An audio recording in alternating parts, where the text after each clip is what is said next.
Hey, what's going on YouTube? My name is Eli. Welcome back to another video. Today we are going to be doing a movie reviews on all the Spider-Man movies. We'll make this short and simple and very quick. This might be a little bit longer, but and take forever to edit, but I'm up for the challenge, I'm excited. So, sorry for this being like super weird and strange. I probably need to move my camera or move around. Here, give me a second. Ugh. All right. Much better. All right, moved around. All right. So, warning for everyone out there that these are spoilers that contain a lot. There's a lot of spoilers going around, so be careful. And I would suggest if you haven't seen all of the Spider-Man movies, go watch them right now before you see this video. All right? With that out of the way, let's get started. We're going to go to the Sam Raimi Spider-Man movies all the way up to the MCU movies. So, to No Way Home, pretty much. So, right now, let's start with, of course, the first ever Spider-Man movie. Or not the first ever Spider-Man movie, but, the first Sam Raimi Spider-Man movie. Spider-Man 1. Okay, it's Spider-Man 1. Alright.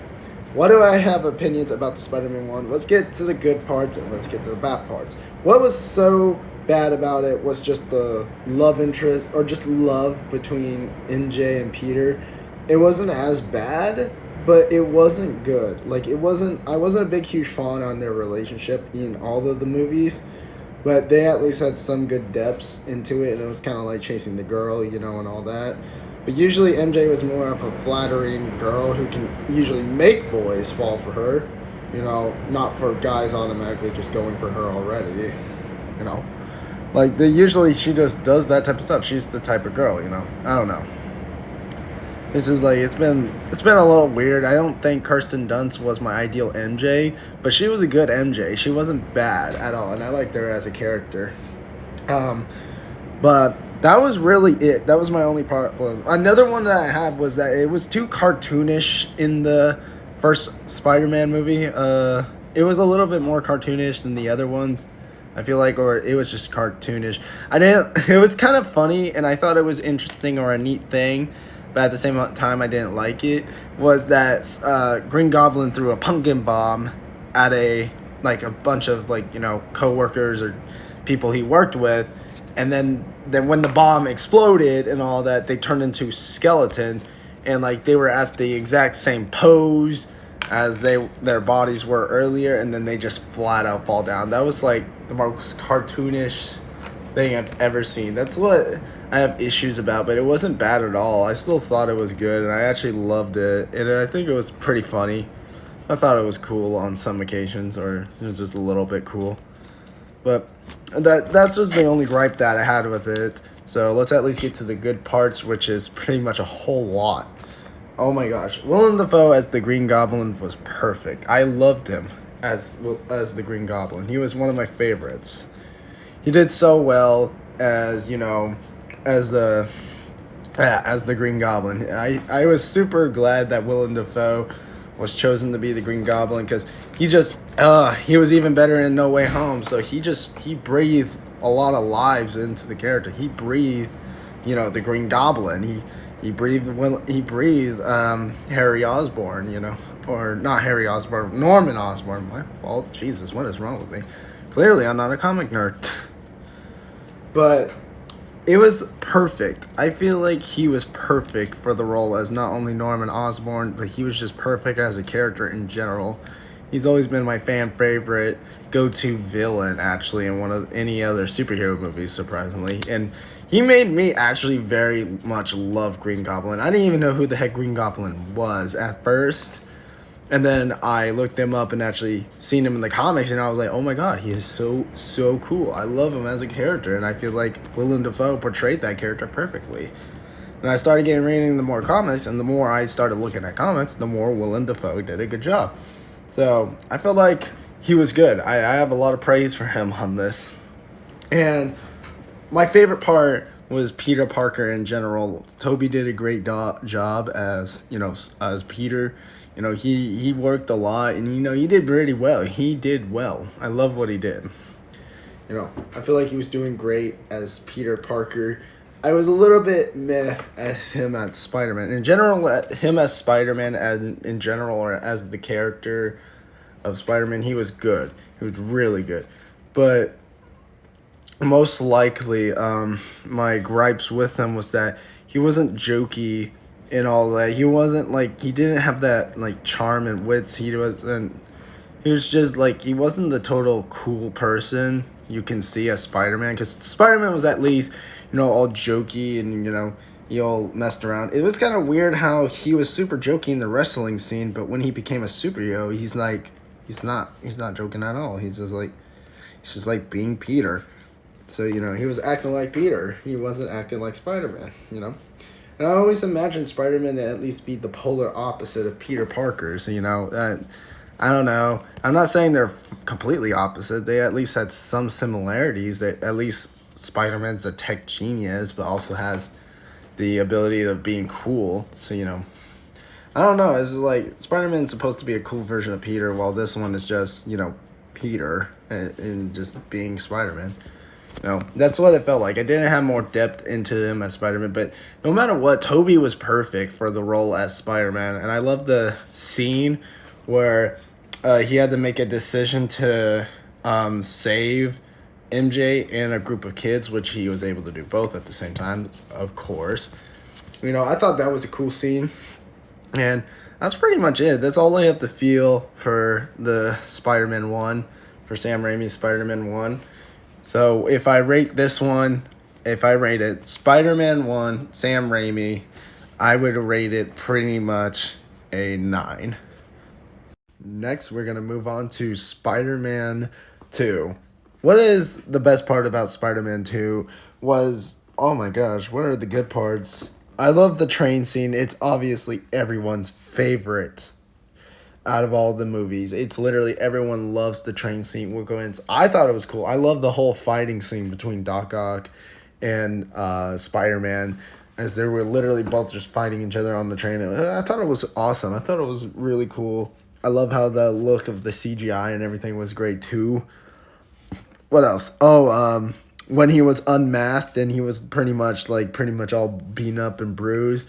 That was like the most emotional scene I ever seen from the Spider-Man movie. Like, that had so much heart and depth to it. Like, this was a really good love letter to Spider-Man. And I thought it was interesting. I thought it was nice. I thought it was sweet and cool. I had that vibe that, like, you're always going to be there for your heroes no matter what. That's kind of what it gave me. That's how cool it was in those movies. What was the best part about it was that, what else? That in Spider-Man 2, I just, oh my gosh, Alfred Molina as Doc Ock was really good. I loved him as Doc Ock so much. He was one of my favorite villains. I really want to, like, one day make his own mechanical arms, just, like, with bendy wire and, like, a pool noodle or something like that. I think that would be cool and fun. Just, like, it's super cool how the movies just grow and grow. And I love the scene how this was focused also more on on the human side too, while still containing, the superheroes. I felt like the movie was a little bit more on Doc Ock than it was on Peter himself, which was kind of bugging me a little bit because it was most likely just focused on Doc Ock. But it's pretty good that we most likely get to see what villains are up to most of the time. So, I thought it was cool. I like the little idea of it. I don't know why I said ID, but I like the idea of it, and I thought it was super cool. I felt like it was right. Once again, Spider-Man, Tobey Maguire was good, and I feel like Alfred Molina and Tobey had a really good chemistry as a friend and enemies as well. I thought it was cool, and Harry Osborn is also just getting better and better at the time. So, yeah, I haven't mentioned Harry in this one, but Harry is still a good character in those movies. And most likely in Spider-Man 2, he's been changed a lot. And this one showed more depth to him finally wanting revenge and finally got what he wants. And the shocking reveal of his friend being his, biggest enemy. I like that. I thought that was cool. I thought that was interesting that, he finally got what he needed from Oscorp.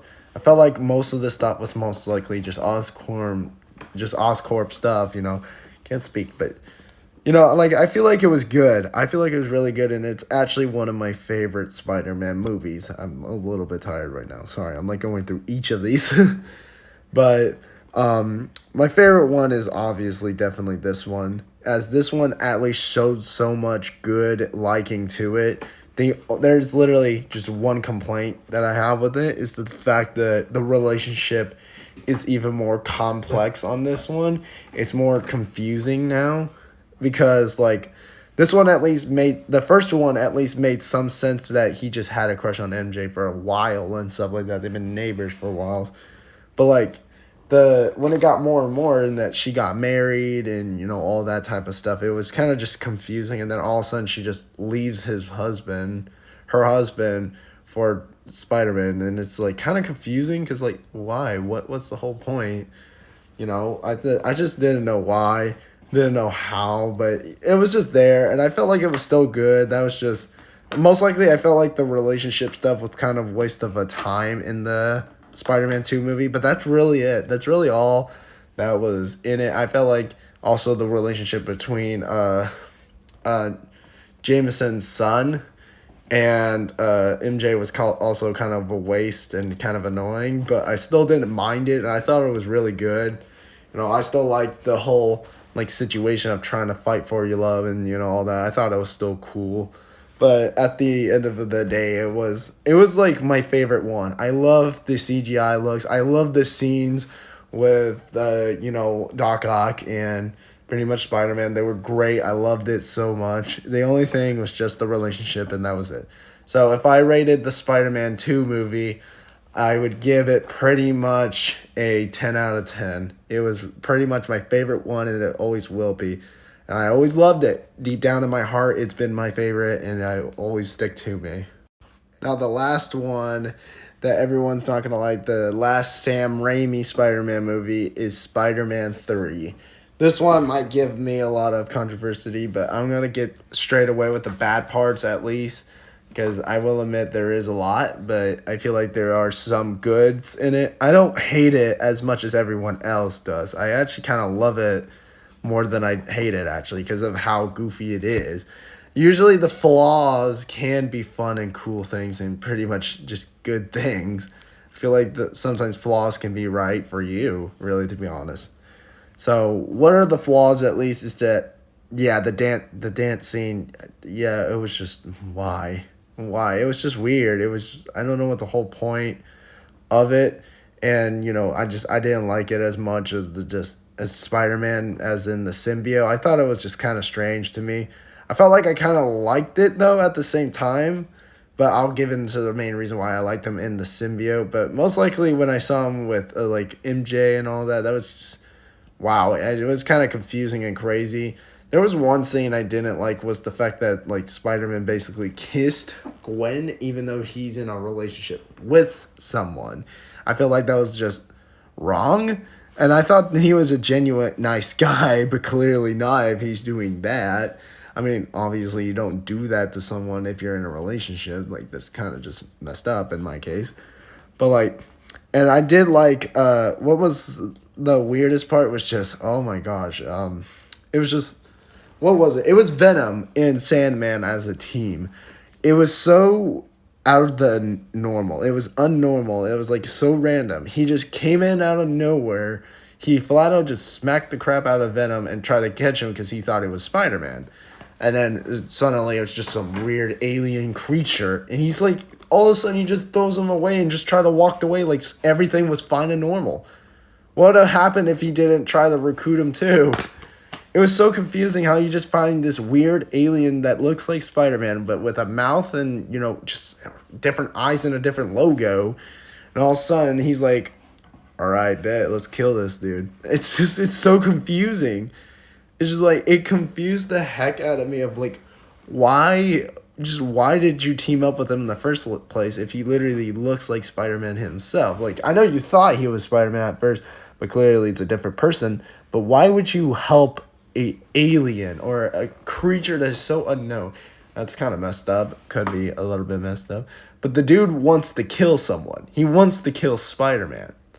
So that's a big, huge red flag, especially if it's a creature, Like, I'm not saying, like, all creatures can be bad. There can be some good. I mean, like, we have pets for a reason. But, like, damn, it's an alien fool that wants to kill a person. You really think you want to team up with that type of person? I did like Sandman more than I like Venom. The thing I did like was Eddie Brock was nerdy. I know most people kind of didn't like that, actually, because we saw Eddie more as a Jack person. And I know I kind of was disappointed that the fact it was just some, skinny, scrawny, Eddie. But I kind of like how they were trying to send a message that, because when Eddie was in the movie too, and so was Peter, they were enemies straight from the back and trying to get like better pictures for Jonah so they could get paid, and all that stuff. He hasn't gotten permission from Spider-Man, of course, but he still does it anyways just to get paid.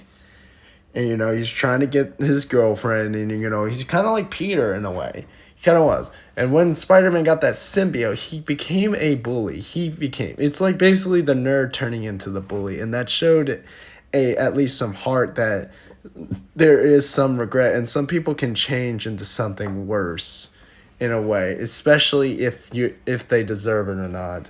Don't get me wrong. I feel like Topher Grace as Venom should deserve to be punished because he was all fictional. He was a lie and just selling fake pictures just to get off of Spider-Man. But at the same time, it was just like, it was basically showing that the fact no matter what, that you should not be a bully, and that if you do it, you'll take it too far. That's what Spider-Man 3 showed. And my favorite person in the movie was definitely James Franco as Harry Osborn. He played such a good role, I will say. He did so good. And the death of him was actually sad. I feel like it was actually emotional, and I see why you would lose a best friend that's always been with you for your entire life. That's sad. And I felt like they pitched perfect that. I like how he died in the first place, too. Because we remember that Willem Dafoe's like Green Goblin got stabbed by his glider to backstab Peter because that's an evil goblin. But imagine a good goblin, so that's a reverse. So he gets backstabbed by his own glider to protect Peter. Instead of harming him, he protects him because this is a goblin who changed. I don't know why, but the main reason why he just... the one thing I was so confused and did not like was that the butler had to explain to him that he was on the serum, which kind of confused me because I didn't even know how and why. And it was more confusing than the fact that how did he know and stuff, because I never seen him like figured it out. But either way, could he just told Harry this sooner? He could have told him this sooner, but he didn't. He just decided not to. He just accepted it. And it just kind of confused and annoyed me. I don't know why. I just didn't like it at first. And the main reason why he became Green Goblin in the first place, or came back to his senses, was just because his father yelled at. I kind of like that scene where it actually showed Norman Osborn actually trying to tell Harry that you need to go after this person. It was crazy. I kind of liked it, really, to be honest. And I thought it was a good take on Harry Osborn in that movie. And imagine if the other movies focus more on that. That would be cool. Or at least the comics will. But the comics has been weird during Spider-Man's time. But for all of this, the movie was good, but it still had its huge flaws. It was basically like Spider-Man 1, but more extremely goofy and more zany. Spider-Man as the symbiote, he was just an edgy teenager. He was just an edgy teenager. And the entire... I don't say that the dance scenes and all of that and him being a weirdo was the main reason why this entire movie sucked. No, I feel like the overload of villains was kind of annoying. Like, literally 3 villains all in one movie kind of, like, doesn't work. You need 1 villain or 2. That one works. But in my case, I felt like it was good, but wasn't good enough.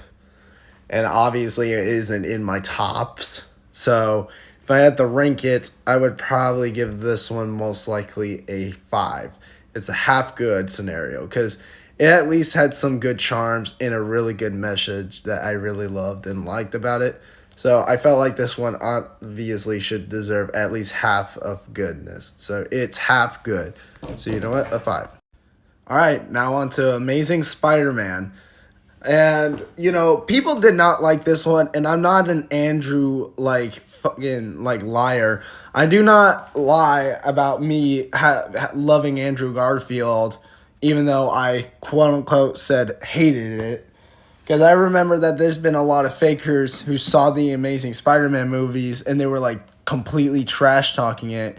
Then when No Way Home came out, they were like, "Oh my god, I've been on board with Andrew the entire time." No, you weren't. You really weren't. I'm not that type of person. I actually kind of liked Andrew for who he was, and for the a lot of hate that I had about Amazing Spider-Man. It wasn't my favorite. It was not obviously my favorite Amazing Spider-Man, but I think it was at least a good Spider-Man movie. So, I'll at least get to the bad parts and the good parts of this one too. Let's start with at least the bad parts. Let's get that out of the way because there is a lot. Let's get started with I think it's pretty much some of the plot of the story. I felt like also I didn't like the fact that, Peter Parker's, like, family members were, like, once again, CIA agents and all that stuff and worked for the government. I kind of like the fact that they used to be family members that, just were gone or never were with Peter for their lives. I kind of like that type of Spider-Man story than the other one, and stuff like that. I don't know. I just it felt really off and strange to me. I didn't like it as much. What was my biggest pet peeve about it, Amazing Spider-Man, was that pretty much Peter Parker was a bad Spider-Man. Andrew Garfield as Peter Parker wasn't as good as I thought. It was really witty, good with girls, and he was brave. He was really brave because, usually in the comics, Peter takes those punches from Flash and gets so annoyed and fed up with it, but he has to get used to it and gets used to it. He tries to be the bully victim to hide his true identity. That's a true Spider-Man. That's a Spider-Man I at least know. You don't just become a cool person to be so brave, and that basically counts as you as Peter Parker. Peter Parker is a bullying victim. And I didn't like how he basically became Spider-Man, not chosen by fate, but chosen by a lab accident. And how that went down, well, I meant like how it went down for me is that the spider went to Peter. It could have gone to anybody else in that laboratory, but it went to Peter, which very much became Spider-Man. So imagine my surprise that literally Peter Parker in the Andrew films literally just saw a room filled with spiders with nothing covered, no cages. He went in, and then all of a sudden spiders fell everywhere on him, and then a spider bit him. And then I don't know, I didn't like that. It wasn't chosen by fate. It was just chosen by him being an idiot and just walking into a room filled with spiders. Yeah, congratulations, dude. You are dead now.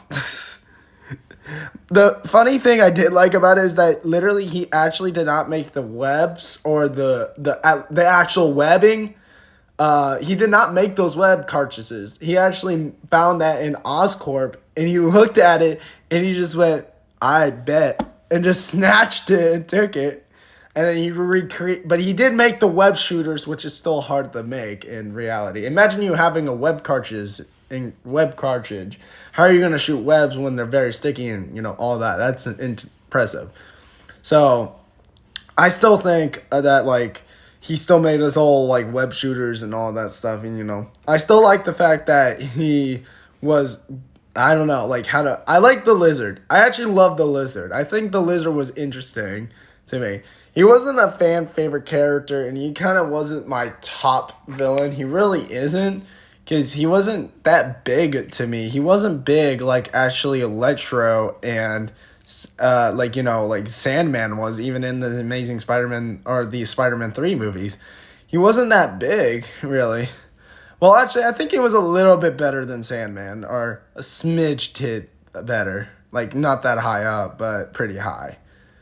But no, just a mediocre to me, actually. But my opinions on the Amazing Spider-Man is that it had so much depth, and the sadness it actually made you cry. I felt like the actually aloneness and the sadness in the Amazing Spider-Man movies were good. And Spider-Man himself, Andrew Garfield becoming Spider-Man and putting on that mask, he was pitch perfect. I loved him. I loved him so much. He was great in that one. I think he was good. Uh, I felt like I had no problems with him as Spider-Man, and he was at least being safe and more protective on, more protecting the civilians, unlike the, second movie that came before it or after it. But we'll get into that later. But I don't know. It's just like, I love how this Spider-Man at least focused on the city and focused on the people in that movie. And I felt like that at least had some good charms and love to it. So if I rank The Amazing Spider-Man, I would rank it probably, I would give it a, I'd probably give it, I would probably rank it a 5. It's half decent. It at least had some good moments, but some of the other stuff were kind of like pulling it away. It had good and laughable and great moments, and Gwen Stacy and Peter's relationship was good. It's just that there was still a lot of flaws, and it was pretty good, and I felt like they needed something more to it to make it at least a little bit higher than a 5, but not really. No, there was nothing else better than a 5. So it was halfway good to me. So I would give it a 5. Now on to Amazing Spider-Man 2. This one, how I felt about it was that I felt like it was better. I felt like it was a smidge better than the last one. It at least had some good depth. And the suit! Oh, the suit was good. It was so good. It was perfect. The suit was amazing. It was literally amazing. I loved it so much. The suit was so good. I loved it. No, I love the suit. It was good. It was super good. And, okay, enough raving about that. Let's get to at least the good parts in that. Gwen Stacy and Peter's relationship was more better than it was before. I felt like it was more important into the story. And I love the relationship that Andrew Garfield and Emma Stone put into this. They had a relationship in real life that they actually did when they were making the movie, but not anymore, sadly. But it was still good. It was a perfect dynamic, and I loved the people together. They were super good, and I loved it. It was super sick and sweet, and it was super kind. I appreciated it. It was really good. And once again, the more emotional baggage, the sadness was still good. Sadness at least had some like sad moments that really make you feel like you were in there and you had problems just like that. It showed a lot more emotions too, and showed a lot more heart too. When you see Andrew actually crying, it seems like you are crying, or it reminds you that you cried too when you were young, when you had something bad in your life. That's how so important it was. And Flash Thompson was good. He was my favorite one for any other like character in the movie. He was so good. I loved him. And the first intro of the song was so good. It's actually one of my favorite Spider-Man songs. It's one of my favorite. It's close. So that was most likely the good parts. There was so many good into it. I love how Harry and Peter's relationship is more intimate in this one and more nice. I liked it more Harry and Peter together. But you'll see that there's a few flaws about, Harry in this one, so you'll see soon. I felt like Harry and Peter were good in that movie together, but let's get to at least the bad ones. Harry by himself, Harry Osborn by himself, I did not like. I did not like how he was just so mad at the world. Or, like, he was mad at the world. I can see why. And I see how the actor put in a lot of heart. But when he became the Green Goblin, all of that made me not like it as much at all. Him as Green Goblin, I hated. I wasn't really a big fan as him as the Green Goblin. He was literally my least favorite. And I was like, bro, what were the people thinking when they wrote this? I did not like it. I did like the fact that they were trying to form a Sinister Six, or they were hinting at it, but I still had so many issues that the fact that the Green Goblin was just like that. He was that guy Homeboy gets knocked out in a few minutes by Peter. At least he was able to take a few tanks on Peter, so that was good. And it was not good. And let's get to the obvious one, Electro. Electro was not good. I did not like Electro as much, but like it was so confusing to me also why he hated Spider-Man. And it was most likely because he did not remember his name. Spider-Man did not remember his name. You got to be that selfish of a fan to actually think your hero is going to remember your name, I hate to say. There is literally thousands of people, and Spider-Man is literally a famous person is not going to look at you and say, oh my god, you're that dude. Even if you met him a million times, he's a busy man. Spider-Man's a busy person who goes out there and saves many lives. He meets many a people. So it's not surprising that the fact that he's not going to remember literally one dude's name that you just saved a few minutes ago. He does that to multiple people. It's just like he's done it to so many people, and they don't have to know their names. He doesn't have to. He has his own rights to at least just be a hero for the world. And I don't know. It was so weird. I wasn't a big fan of the fact that he just hated him just because he was just mad at him for freaking ghosting him or something like that. I wasn't a big fan of that at all. I was just like, what's the whole point of getting mad at someone for that?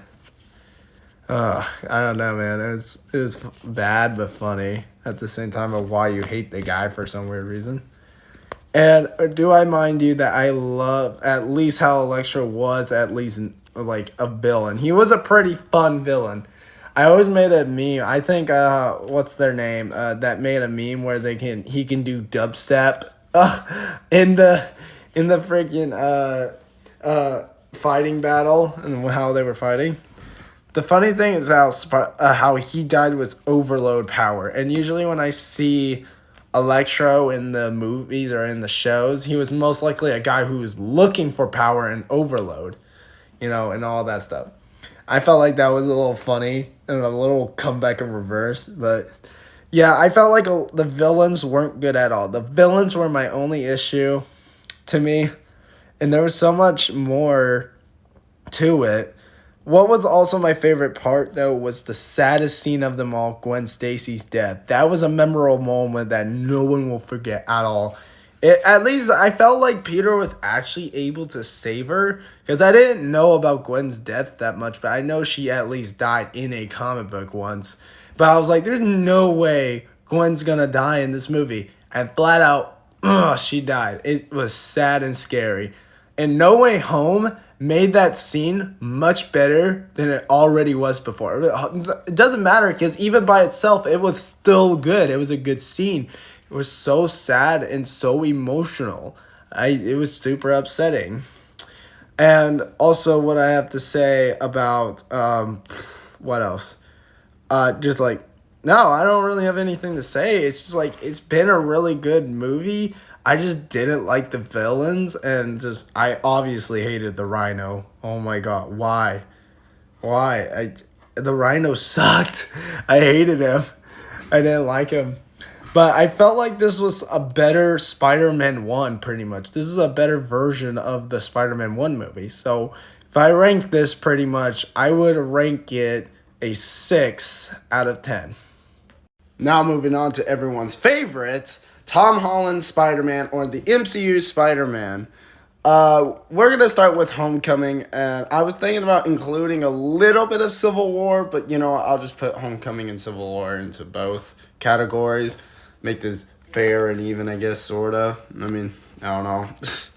But what was interesting about Spider-Man in the Civil War movies is that I love this character so far. I don't know how to feel about it. Him fighting Captain America was so cool. I feel like that was interesting. Tom Holland was perfect. I love Tom Holland as Spider-Man. He was good. I felt like he was good, and he played the role perfectly. I felt like he was doing great. I felt like there was one thing that obviously bothered me. Yes, Uncle Ben, it is proven that Uncle Ben had died in the MCU. The problem is, why is it not mentioned as much? They're acting like it's never existed. That's the main problem. Can you at least mention that the fact that Spider-Man and had an uncle, and the one time in Homecoming, that one scene where Spider-Man was lifting up a rock or a big huge boulder, and all what Peter heard was, if you're nothing without the suit, then you shouldn't have it. But I wish it actually said, with great power comes great responsibility. I wish it said that.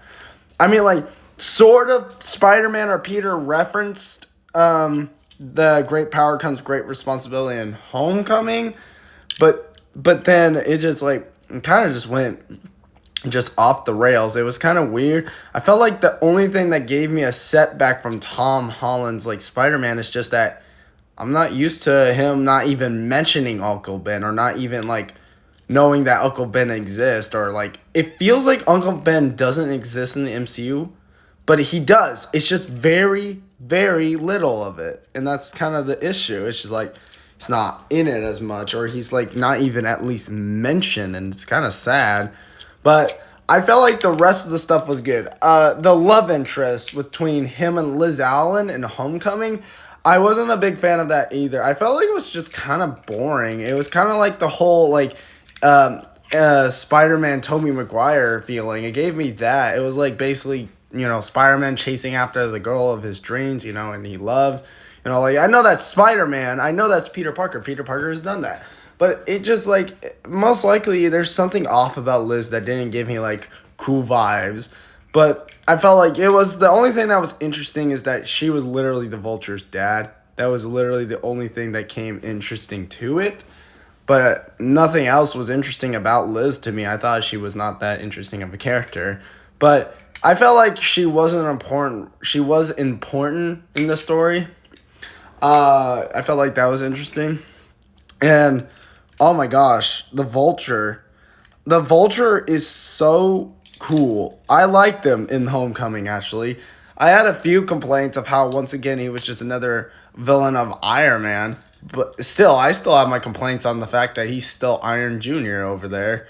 But that's the thing, is that literally this entire movie is about him trying to be, a hero and trying to be living up, I don't know, to Iron Man, I guess. Just, like, living up to Iron Man's name or something. I don't really know.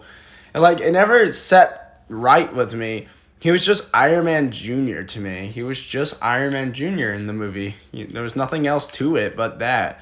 That's all it was. He was just a tech kid with just a tech suit, and he just knew how to use it. And it was kind of sad how in the it is his quote unquote his first, but that doesn't mean he at least, like, actually is able to. How do I point this? Like, I say, like, he should have at least beaten a couple thugs with just blasters as their hands, which is pretty much the Shocker. It was cool to mention Shocker and Tinkerer, but it was, like, kind of lame because they were barely even known. Shocker was exciting. I was glad to see him and Peter have a fight. But, oh, I got my something stuck in my throat. Oh, ow. Oh, I'm okay. But what was my biggest issue was the fact that just Peter and the Shocker, I felt like it could have been an easy fight. Dude, Peter was just being dragged around. It's kind of weird because he should have done multiple things. He could have done multiple things to actually prevent from, making more causes and actually getting beaten by those guys. There was multiple ways you could have taken them down, but he didn't. That was my only issue. But the rest of the things are so good that I have to mention. First of all, the suit. The suit. It's just perfect. I like it. I think it looks super cool. I like how they decided to actually make the eyes move and squint just to make it get that comic book vibe, and I felt like that was good. They're making it better. I thought it was good. I thought it was a good MCU suit, but I felt like the black stuff wasn't really needed in the suit. It was not the best suit of all time. It's not better than Andrew's, not better than Toby's, I hate to say, but it's at least better than the other suits we usually get that are, like, made up, actually. Besides the PS4 Spider-Man, that one had a really good suit too. But still, I felt like it was cool and interesting to me that that we got a cool squinty spider. Out of all the spider eyes, I will admit that Tom Holland spider eyes are my favorite ones. And I literally have a mask with and I have a like a little shape or the eye shapes of the Tom Holland Spider-Man mask. I have the eye shape of that, and I think it's super cool and it's super detailed too. So I thought it was super cool and I liked it. So I feel like the suit was good. The webbing and all that, I felt like it was interesting. And the multiple webbing actually is kind of also giving me the cartoonish vibes, which was good. The Vulture and all of that. The Vulture was great. I love Michael Keaton as a person. I loved how he played Batman as well. So I was glad to see him again turn out to be a villain instead of a hero. I like how there was supposed to be a bloopers too, where he actually says, "I'm Batman," but he's not. He can't really say that because, lawsuits. But oh my gosh, there were so many good. There was a few bad, but most of it was good. I like how Spider-Man was at least able to talk to Iron Man in the movies. This was the first ever Spider-Man that was able to at least talk to Tony and talk to the other characters that are in Marvel movies. So that's cool. So if I ranked Homecoming, I would at least give it a 8 out of 10. Now moving on to Spider-Man No Way Home. What are my interests in Spider-Man No Way Home? Oh my gosh. What do I even start? First of all, we got the great scenes with Mysterio. We finally have a Mysterio in the movies. I always wanted to see Mysterio in the movies. And I always wanted to see the Scorpion in the movies. I cannot wait to see Scorpion in the movies. I think they're going to add him on soon. I'm super excited for that. I cannot wait. But right now, for Mysterio, I was so glad. There's one thing, my issues with Mysterio. He was still an Iron Man villain. He wasn't a Spider-Man villain. This was not a refresh Spider-Man villain. It was a freaking another Iron Man villain, which pisses me off. Why can we get over the fact that this is an Iron Man villain, not a Tony, or why can we have a Spider-Man villain but not a Tony Stark villain? Okay, I want a Spider-Man villain. I'm getting mixed up here. I'm getting so mad at the fact that I'm getting an Iron Man villain instead of a freaking Spider-Man villain. I'm glad No Way Home fixed that, thank God, sort of. But back to Far From Home. Far From Home, my interest... No, actually, let's get to the bad parts. God dang it, I do not like Flash Thompson in the movies. I like how they're trying to make him more of a, let's hate Flash Thompson because he's more douchey and more annoying. But it's just like, I hate him as a character, and I feel like he's kind of useless, in the stuff. I just don't like it as much. So, I don't like Flash. MJ and Peter's relationship, I feel like, is sweet. It's not as good as Andrew Garfield and Emma Stone, but it still is a better relationship than, no offense, Toby fans out there. I feel like it's the relationship between MJ and Peter in that universe is way better than Tobey Maguire's with Tobey Maguire and Kirsten Dunst. I feel like Tom Holland and Zendaya had a good bond and relationship. I'm glad those two sort of are a couple for now, but I'm not gonna get into that thing. I'm not gonna. Don't throw hate at me, guys. Don't throw hate at me. Okay, I'm kidding. I'm blank. All right, it's okay. I can't say anything about, personal relationships. I don't even know what the relationship is like. So, they, and I'm going to just do me. But right now, they are perfect as a couple, sort of, in the movies. I felt like it was good. But once again, it was all about Tony Stark. I felt like it was interesting that I'm glad they're trying to show that Peter is most likely... They're trying to say that, yes, we pretty much did make technically Spider-Man a Iron Man Jr., but we're trying to make him at least figure this out and make him not the next Iron Man. And like that's what Peter doesn't want to be. And I was like, I kind of looked at that and I was like kind of weirded out, but then I was okay with it. I was fine with it. I felt like they at least deserved it, and I felt like it was good. And oh my gosh, once again, I like the whole entire plan. I felt like it was interesting. I felt like they did something right. They did something right, I would say. What was so strange to me and made me a little bit upset is that the freaking robots, or what are they called? The Celestials or whatever. No, not the Celestials. Ugh. I forgot what they're called. But they're these elementals. There we go. They're the elementals, which makes me so upset that the fact that we don't have a Sandman. Or they could have mentioned a Sandman, because I saw where, what's his name?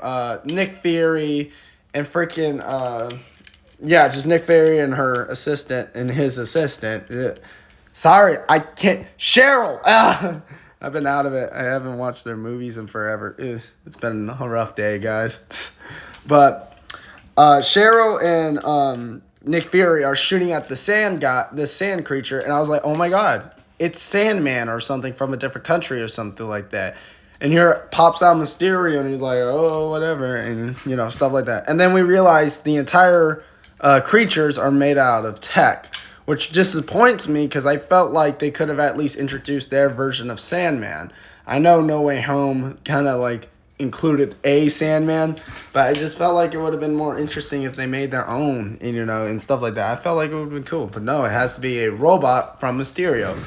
It was so weird that the fact that like just Mysterio once again pulled this off, but I felt like obviously Mysterio is not dead. Because, like, even before the whole Tony Stark tech, that boosted their technology. That did not he did not die. It was pretty much fake the entire time. So Mysterio isn't dead.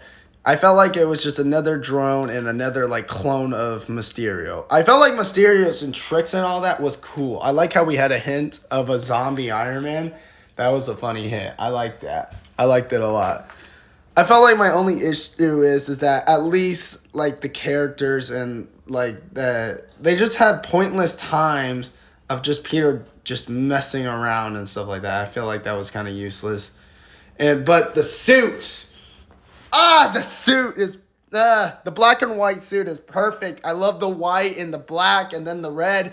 It's trying to pay homage to the original colors that Spider-Man actually had when he first was introduced in the comic books. Oh, it was good. I love this suit. I felt like Tom Holland did a perfect acting, and I felt like the movies was actually good. I felt like I had some impact in Mysterio, and then were actually good.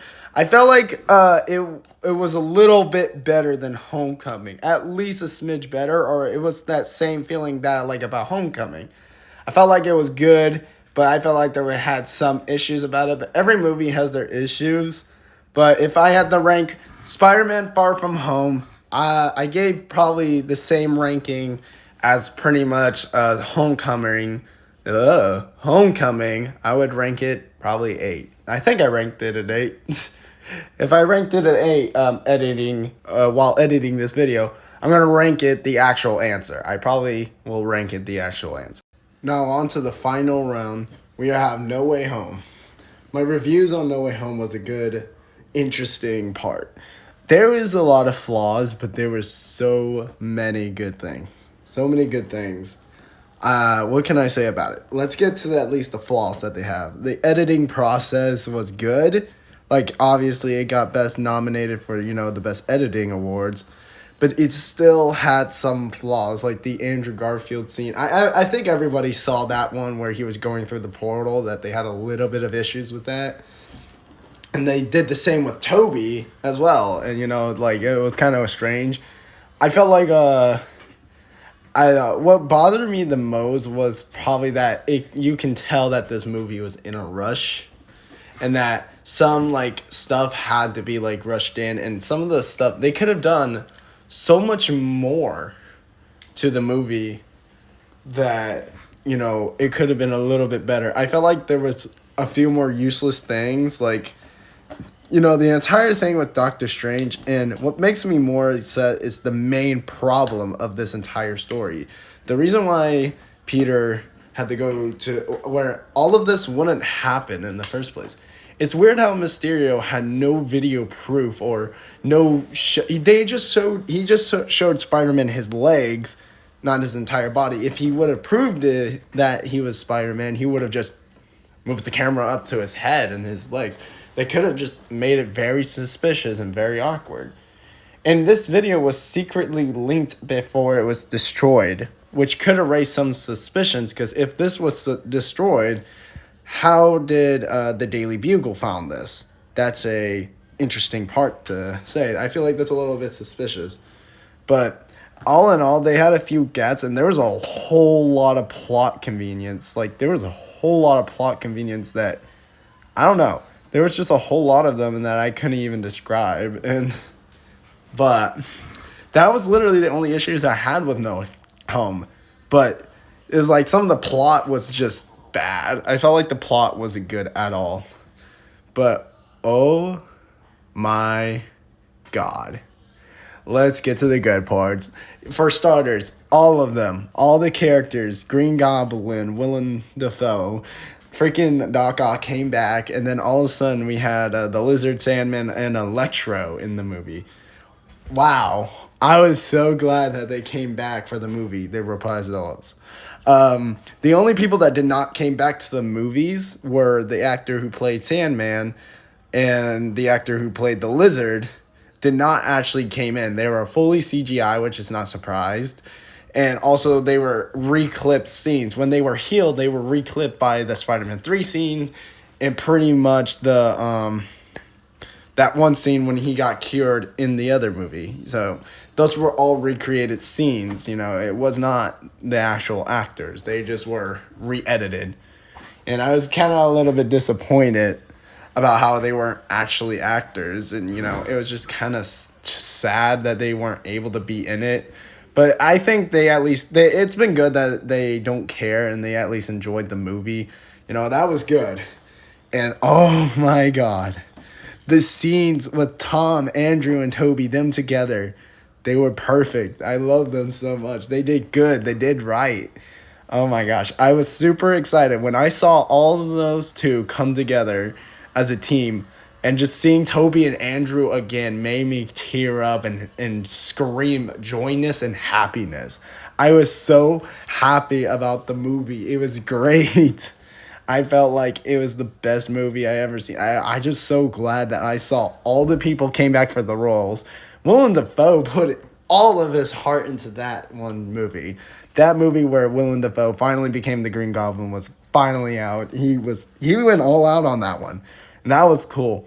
I wish he had more appearance and was able to talk to Toby more. I wish there was more scenes with Willem Dafoe and Toby, but I guess not in the movie. But it still is good. And oh my god, the emotional scene.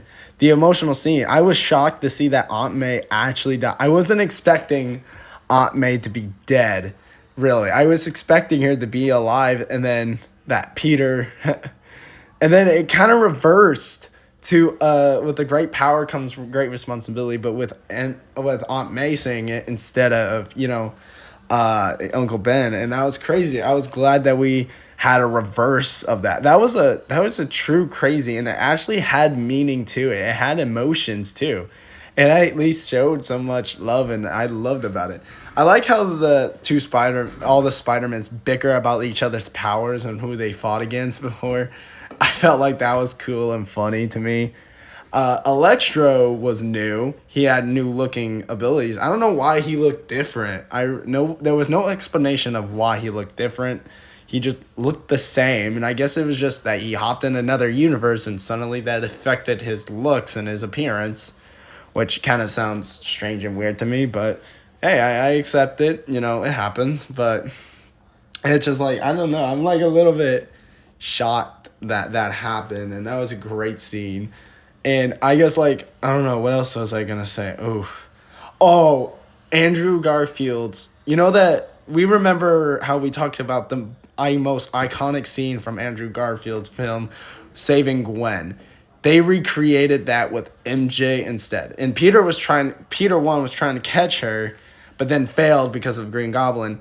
And Andrew saw that as an opportunity to actually save her. And wow, it was like a redemption for Andrew. It was great. I like how Andrew Garfield's Spider-Man had some redemption and actually saved another Spider-Man's loved one because he didn't want that other Spider-Man to feel the same regrets as he did.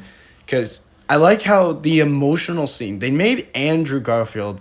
There's a main reason why I said that there was a lot of faking of Andrew Garfield fans out there, because they actually made Andrew more better than he was before. They made him more depth, more interesting than he was before his own movie. That's what made me so in sync with Andrew and what I loved about him as a person. Because they made Andrew Garfield more likable as a Spider-Man. And I still think that Andrew's not the best Spider-Man. I obviously don't think Andrew's the best Spider-Man, but I still think he is a good Spider-Man. And I felt like they made it more redeemable in that movie, and I feel like they did him right. I like how the scene where he also said that he wasn't holding back punches, or he was trying to hold back punches. I think he was trying to hold back punches from hurting the people that he got so mad at, because he was mad at losing a person that he loved, that he just has so much guilt and anger, and that he was trying to hold back punches of anger. That's how deep it was. And then Toby's was even more it was a little bit just more calming and finally ending story. There's been a scene where he made up with MJ. He has admit that. Became Spider-Man for years still. He's still Spider-Man. He just does what he does. It's kind of convenient how both of them had their suits. I know it's not surprising that Andrew kept his suit on because he was probably doing duty as Spider-Man. But it's so convenient how Toby had a suit under his clothes and even the mask with him. But I guess every Spider-Man's going to keep their suits on for the entire life. I guess that's not surprising since, every Spider-Man has to keep their suit on when they have to go fight crime. That makes sense. But, it was just so crazy. And I felt like the Doctor Strange in the movie, god dang it, he ruined it. I hate to say it, the only problems I had was that Doctor Strange, I like the fight scene between Spider-Man and Doctor Strange, but I didn't like it was so strange to me. You know what beats magic? Math, clearly. And that was just, wow, that was just dumb and funny. What made me more mad is the fact that I'm seeing movies now, how people say that the Sling Ring actually takes ages to make or to actually give it a shot at. Hell, even in the Multiverse of Madness, they showed what's her name? American Chavez trying to do it, and it took forever. But here's freaking, in the She-Hulk movie, they found a random guy who just put them on and was somehow able to do the whole Sling Ring without even no problems and on the first try.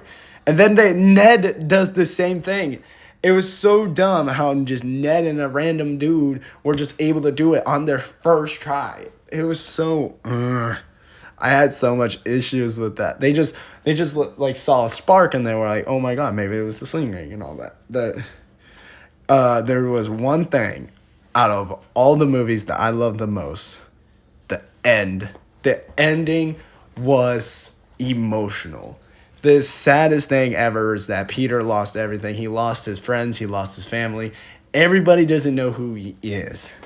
Everyone doesn't know who he is. Everybody knows Spider-Man, but not everyone doesn't know who Peter is. And that's crazy and sad that he lost everything in his life, including his friends. But, oh my god, the music was hard at the end. The music was good at the end. And then I like how they had to do the whole restarting arc to make him more like the original Spider-Man. I like how they tried to make it more into the classics. And then they boosted it even more with the costume. The new one looks good. I saw concept art of what it looks like. I saw a little bit of what it's supposed to go and how it looks. And I feel like they're starting to get better with the comic booking suit. They're trying to make it look more like the comic books, and I feel like they've been doing great on that. Let's hope they don't mess that up. So if I ranked Spider-Man No Way Home, I would give it a 9 out of 10. You know what? Actually, a 10 out of 10. The only reason why I wanted to give it a 9 is because the plot was kind of ruining it all. But it was, I hate to say, there's only 2 out of 10s. I have the Spider-Man 2 and the No Way Home. It's pretty hard to pick. But if I obviously had to pick, I would pick No Way Home. Because that at least showed multiple different universes of, different Spider-Man and how they cope and get her together. And they reconnect all the other movies together to make it one big, huge movie. I like how they did that. And I felt like it was super special and great. So if I gave Spider-Man No Way Home, I would give it a 10 out of 10. You might be thinking that I might be forgetting one more movie, and it's Spider-Man Into the Spider-Verse. I will review that movie some other time. That deserves a movie or a video by itself. I felt like that deserves a video by itself. So I'm going to make this fast as possible since this is literally, I think, about a 1 hour video. But I hope you guys enjoyed this long video that I made, which is an entire review. But I hope you like it. I hope you enjoy it. So I hope everyone's having a good day. Peace out.